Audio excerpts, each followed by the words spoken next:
Hi all எல்லாருக்கும் வணக்கம். Welcome back to my channel Meena's lifestyle. இன்னைக்கு நம்ம சேனலில் பார்க்க போகிறது ரொம்பவே சூப்பராக ரொம்பவே ஹெல்த்தியான ஒரு ரெசிபி தான் பார்க்க போகிறோம். வெந்தயக்கீரையை வச்சு ஒரு குழம்பு ரெசிபி தான் பார்க்க போகிறோம்.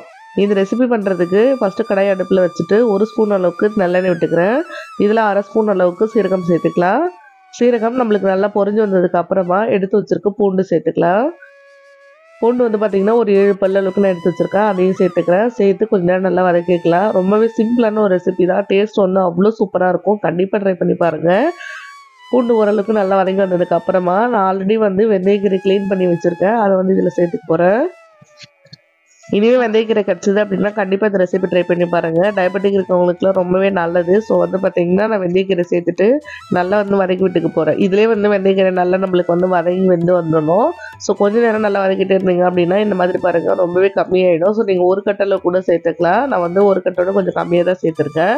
ஆல்ரெடி ஒரு நாள் வந்து பார்த்திங்கன்னா கொஞ்சம் கூட்டு செஞ்சுட்டேன். ஸோ பேலன்ஸ் இருக்கிறது மட்டும் நான் எனக்கு சேர்த்துருக்கேன். ஸோ அது நல்லா வதங்கினதுக்கப்புறமா எடுத்து வச்சிடலாம். அடுத்ததாக இன்னொரு கடாய் வந்து அடுப்பில் வச்சுக்கோங்க. இதில் உங்கள் ரெசிபிக்கு தேவையான அளவுக்கு எண்ணெய் சேர்த்துக்கோங்க. இப்போ எண்ணெய் நல்லா சூடானதுக்கு அப்புறமா நான் கொஞ்சமாக வந்து வெந்தயம் சேர்த்துக்கிறேன். 1/4 ஸ்பூன் அளவுக்கு வெந்தயம் சேர்த்துக்கிறேன். வெந்தயம் நல்லா பொரிஞ்சு வந்ததுக்கப்புறமா ஒரு 1/4 ஸ்பூன் அளவுக்கு மிளகு சேர்த்துக்கலாம். அடுத்ததாக ஒரு 1/4 ஸ்பூன் அளவுக்கு வந்து சீரகம் சேர்த்துக்கிறேன். ஸோ அடுத்ததாக சின்ன வெங்காயம் வந்து நான் கட் பண்ணி வச்சுருக்கேன். ஒரு 20 சின்ன வெங்காயம் போல் இருக்கும். ஸோ அதை வந்து நான் 1-2 கட் பண்ணி வச்சுருக்கேன். அதை இதில் சேர்த்துக்கலாம்.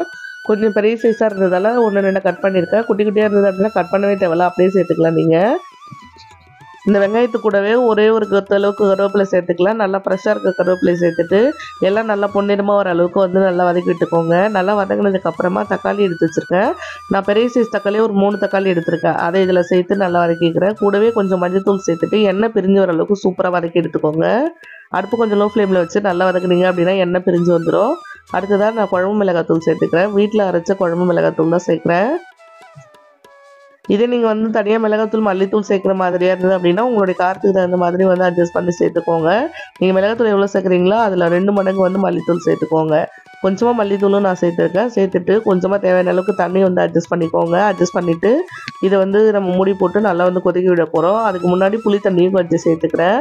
உங்கள் ரெசிபிக்கு தகுந்த மாதிரி சேர்த்துக்கோங்க. நான் வந்து பார்த்திங்கன்னா இன்றைக்கி ஒரு நெல்லிக்காய் அளவு புளி எடுத்து ஊற வச்சு அதிலேருந்து அந்த பல்ப்பு எடுத்து சேர்த்துருக்கேன்.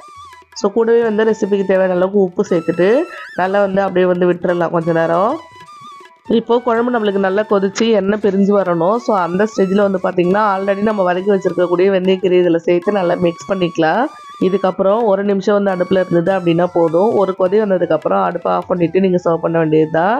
சூடான சாதத்து கூட சேர்த்து சாப்பிட்டீங்க அப்படின்னா அவ்வளோ சூப்பராக இருக்கும். கண்டிப்பாக நீங்கள் ட்ரை பண்ணி பாருங்கள். எல்லாருக்குமே வந்து ரொம்ப நல்லது. வாரத்துக்கு ஒரு தடவையாவது வந்து வெந்தயக்கீரை சேர்த்துக்கோங்க. அது ஹெல்த்துக்கு வந்து ரொம்ப நல்லதுங்க.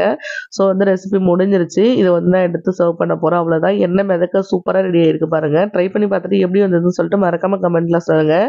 இந்த மாதிரி நிறைய ரெசிபி பார்க்க நம்ம சேனலையும் மறக்காமல் சப்ஸ்கிரைப் பண்ணிக்கோங்க. இன்னொரு ரெசிபியில் பார்க்குறேன்.